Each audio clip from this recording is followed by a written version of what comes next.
ওকে,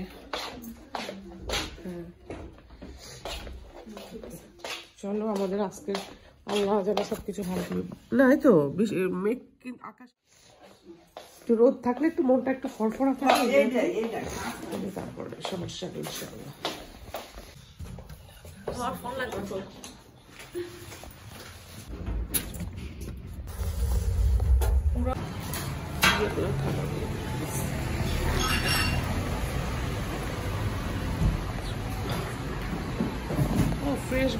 আসসালামু আলাইকুম রহমতুল্লাহি ওয়া বারাকাতুহু। আশা করি সবাই ভালো আছেন।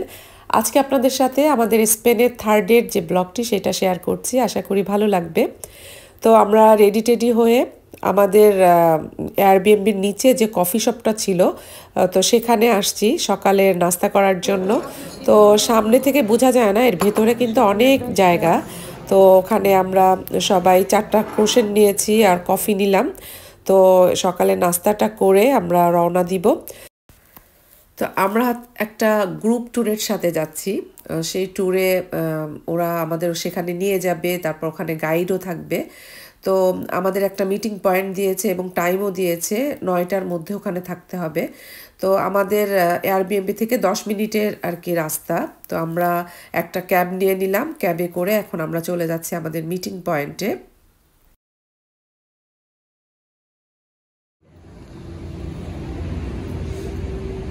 ওইরাও সব যাবে না? প্রায় 50 সিটের একটা বড় বাসে করে আর কি আমরা এখন যাচ্ছি। আমাদের সাথে গাইড ট্যুরও থাকবে। তো এই যে মোটামুটি একদম অন টাইমে রওনা দিয়েছি।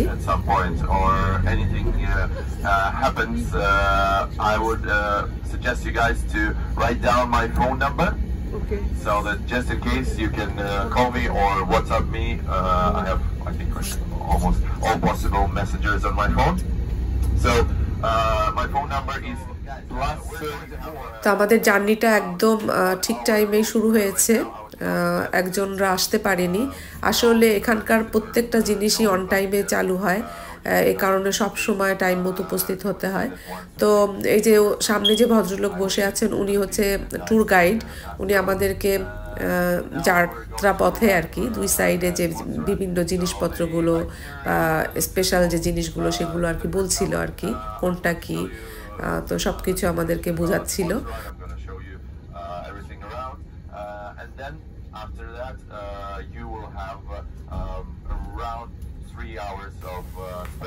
পুরো জার্নি পথে আমরাই ছিলাম 4 জন এশিয়ান, আর বেশিরভাগ বলতে সবাই ছিল সাদা আর কি, হোয়াইট ইউরোপিয়ান বা অন্য কান্ট্রি হতে পারে।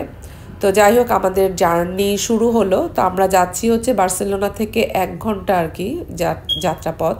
তো একটা মাউন্টেন মনেস্তারেত আর কি, আমার যদি ভুল না হয় মনেস্তারেত এরকমই একটা নাম। তো যাই হোক এই মাউন্টেনের কথা রেকমেন্ডেশনে আসে যারা বার্সেলোনায় যায় আর কি, বার্সেলোনাতে। তো এটা একটা মাউন্টেন। তো আমরা তো অজস্র মাউন্টেন দেখেছি, ইউরোপের বিভিন্ন কান্ট্রিতেই মাউন্টেন আছে, চারিদিকে মাউন্টেন ঘেরা, পাথরের, বালির, তারপরে মাটির, কত ধরনের মাউন্টেন আছে। তবে এই মাউন্টেনটা একটু ডিফারেন্ট। এটাও মানে পাথরের, বাট এমন আকৃতিতে তৈরি, মানে মাউন্টেনটা আপনার দূর থেকে মনে হবে যে বিশাল আকৃতির একটা মূর্তি, কিন্তু এটা ন্যাচারাল, মানে মানে সৃষ্টিকর্তারই সৃষ্টি করা একটা ন্যাচারাল মাউন্টেন। কিন্তু এর কাঠামো বা স্ট্রাকচার মনে হবে যে কেউ হয়তো বা ইয়ে করে করে, মানে কি বলে, খোদাই করে করে একটা মূর্তি বানিয়ে রেখেছে এরকম। তো এই যে আমরা অলরেডি চলে এসেছি, আর আমরা আসার পরে দেখলাম যে আরও অনেক ট্যুরিস্ট বাস অলরেডি চলে এসেছে, আর অনেক বয়স্ক লোক। আমি তো অবাক হয়ে গেছি, এত উপরে এত বয়স্ক লোকেরাও এসেছে। তো আমাদেরকে এখন একটা জায়গায় নিয়ে যাচ্ছে যে ট্যুর গাইড উনি। তো ওখান থেকে উনি এই পাহাড়ের ইতিহাসটা একটু আমাদেরকে বলবে, তারপর আর একটা জায়গায় নিয়ে যাবে। আর মেনলি আমরা যখন রওনা দেব তখন আবার এই জায়গা থেকে মানে আমরা রওনা দিব আর কি। তো এই কারণে বলছে যে 3 আওয়ার্স পর্যন্ত আমাদের একটা প্রাইভেট সময় থাকবে, আমরা নিজেদের মতো ঘুরবো, তবে 3 আওয়ার্স পরে আমরা এখানে মিট করব, তারপর আবার আর কি যাত্রা শুরু হবে আর কি। ওরাই আমাদেরকে আবার যে জায়গা থেকে নিয়ে আসছে ওখানেই রেখে আসবে। এই তো এই মাউন্টেনটা আসলে ও যেভাবে আমাদের ডিসক্রাইব দিচ্ছিল সেটা হচ্ছে একটা লোক, তার নাম আসলে এই মুহূর্তে মনে নেই।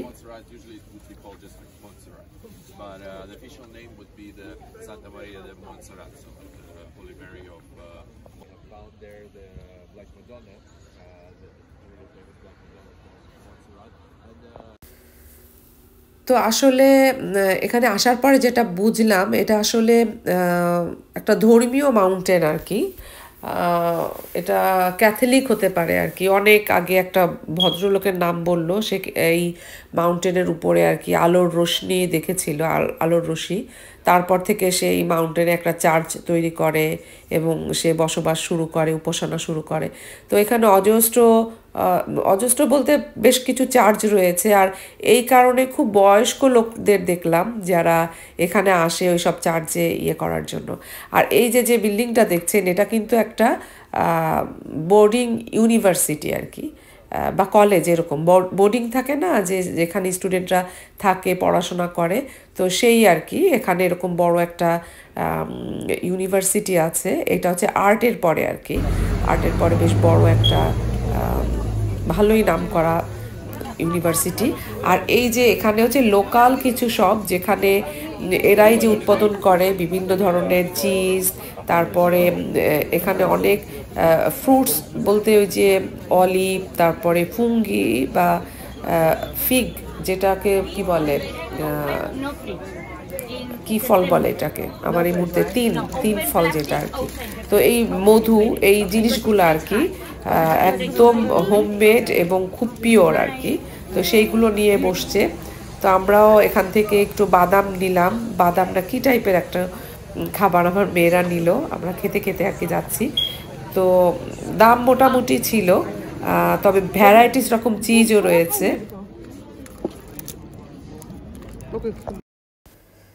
তো আমরা যখন আমাদের হোটেল থেকে বের হই তখন কিন্তু একটু একটু বৃষ্টি ছিল, আপনারা খেয়াল করেছেন হয়তো বা।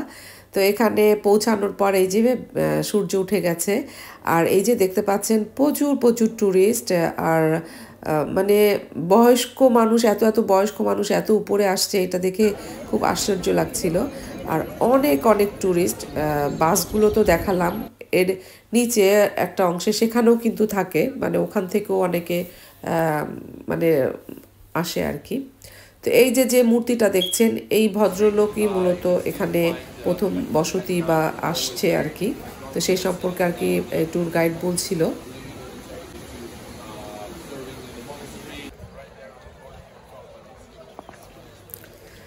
তো এখানে বেশ কিছু মিউজিয়াম আছে, আর্টের অনেক বড় একটা মিউজিয়াম রয়েছে, আরও বেশ কিছু জিনিস রয়েছে। তো সেইগুলো ইচ্ছা করলে ভিজিট করতে পারবেন, তবে সেখানে ঢুকতেও টাকা লাগবে। যে এই যে এখন কিছুটা অংশ আমি দেখাচ্ছি পাহাড়ের। তো এই যে দেখলে কেমন মনে হয় না কেমন টাইপের খুব শক্তিশালী কিছু মূর্তি, এরকম একটা কেমন একটা আদল। আসলে ভিডিও ক্যামেরায় যতটা না ধরা পড়ে, সরাসরি দেখলে ততটা আর কি মানে বোঝা যায়, ক্লিয়ার বোঝা যায়।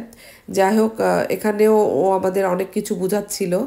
আর কন্টিনিউ লোকজন আসছে।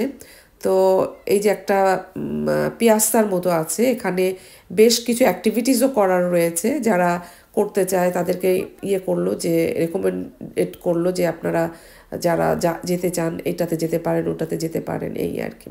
তো আমরা মোটামুটি এগুলা কিছুতে যাব না, ইন্টারেস্ট নেই। আমরা হচ্ছে ক্যাবেল কার আছে, আবার ক্যাবেল কারে এইটার একদম টপে যাওয়া যায় মাউন্টেনের।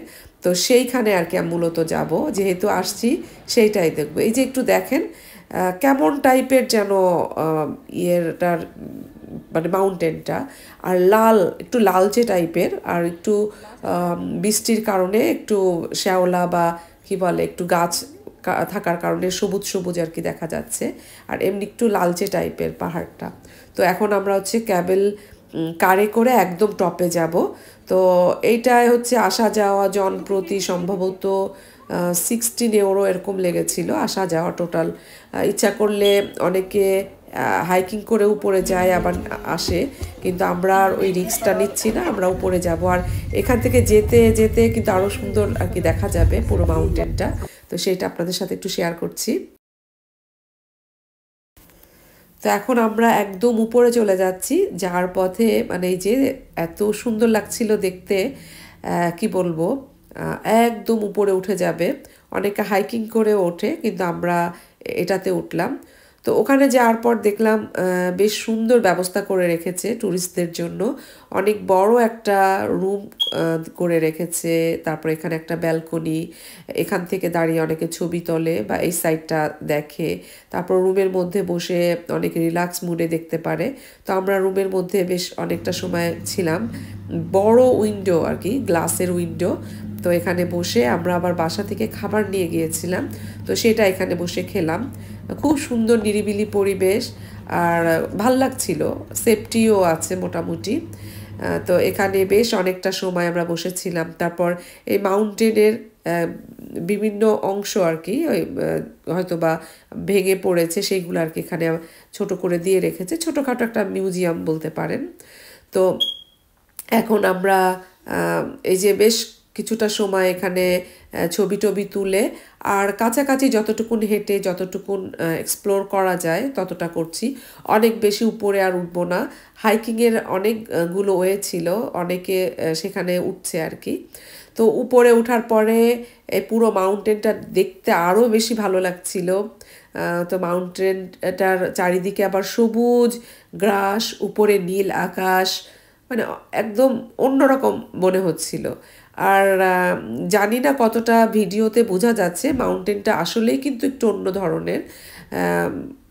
সরাসরি চোখে যতটা মানে দেখেছি ততটা হয়তো বা ক্যামেরায় তুলে আনতে পারিনি। আর আসলে একটা ভিডিও তো খুব অল্প সময়, আমরা এখানে 3 থেকে 4 ঘন্টা ছিলাম, আর ভিডিও তো করেছি মাত্র 10 মিনিট বা 15 মিনিট। তো এই কারণে অতটা আসলে তুলে ধরা সম্ভব হয় না। তো আমরা ওখানে প্রায় 1-1.5 ঘন্টা ছিলাম, থাকার পরে নিচে নেমে আসছি। নেমে এসে এখানে অনেক বড় একটা এরকম একটার শুধু না 2-3টা সুভিনিয়ার শপ রয়েছে। তো সেখানে গেলাম যে দেখি কিছু নেওয়া যায় কিনা। তবে এখানে ঢুকে আসলে মনই খারাপ হলো, কারণ এমন কোনো জিনিস আমি পাচ্ছিলাম না যে যেখানে সেই স্ট্যাচুটা নেই। মানে প্রত্যেকটা জিনিসে সেই স্ট্যাচুটা দেয়া আছে, বা এমন কিছু দেয়া আছে যেগুলো আসলে নিতে ইচ্ছা করছিল না। তো যাই হোক, আমি নর্মালি কোথাও গেলে সেখান থেকে একটু সোভিনিয়ার কালেক্ট করতে ভালো লাগে। তো আমারও ইচ্ছা ছিল এখান থেকে কিছু একটা নিব, বাট সব সোভিনিয়ারেতে এই স্ট্যাচু টাইপের রয়েছে আর কি। তো যাই হোক, আমরা প্রায় সময় হয়ে যাবে, মানে আমাদের ব্যাক করতে হবে, এখানে আসতে হবে 5:30টার মধ্যে গাইড বলে দিয়েছিল। তো আমরা অলরেডি 5টার মধ্যে এসে এখানে আবার সুন্দর একটা বসার জায়গা করে রেখেছে, আর অনেক অনেক রেস্টুরেন্ট রয়েছে, ইচ্ছা করলে এখানেও খাওয়া যায়, যদিও এখানে হালাল ফুড পাওয়া যাবে না, এই কারণে আমরা বাসা থেকেই খাবার তৈরি করে র্যাপ বানিয়ে নিয়ে আসছিলাম, ভাবি বানিয়েছিল। তো আমরা অলরেডি টাইমের আগেই চলে আসছি, আর আস্তে আস্তে লোকজনও চলে আসছে। তো একটু ঘুরে ঘুরে এখান থেকেও দেখছিলাম, টয়লেটও ছিল। তারপরে এখানে এরকম একটা ইয়ে করে রেখেছে, বিল্ডিং বানিয়ে রেখেছে। তো যাই হোক, অনেক ভালো লেগেছে। আর সবচেয়ে বড় কথা, এনজয় করেছি আমরা সবাই মিলে, আমাদের একটা দেখার ইচ্ছা ছিল, তো সেইটা হলো। আর ট্যুর গাইডের মাধ্যমে ওরা সুন্দরভাবে আরও বুঝিয়ে দিয়েছে। আর যেহেতু আমরা সবাই মেয়েরা ছিলাম, একা এমনিভাবে আসতে গেলে হয়তো বা এত সুন্দরভাবে দেখতে পারতাম না। তো সেই হিসাবে মনে করি যে এইভাবে আসাটা ভালোই হয়েছে। তো আলহামদুলিল্লাহ, এখন আমরা ব্যাক করছি বাসার দিকে। তো ফিরতে ফিরতে আরও 1 ঘন্টা লাগবে, 6টা 6:30টার মধ্যে হোপফুলি আমরা পৌঁছে যাব। তো এই তো শেষবারের মতো একটু ভিডিও করে নিচ্ছি। তো আশা করি আজকের ব্লগটিও আপনাদের ভালো লেগেছে। তো ইনশাল্লাহ নেক্সট ব্লগ আপনাদের সাথে আবার শেয়ার করব। লাস্টের একটা ব্লগই রয়েছে স্পেনের, তো ইনশাল্লাহ সেটা আপনাদের সাথে শেয়ার করব। আজকে এই পর্যন্ত। আসসালামু আলাইকুম রহমতুল্লাহি ওয়া বারাকাতুহু। আল্লাহ হাফেজ। You see the road leading on the right side would be the one actually leading you towards Monistrol.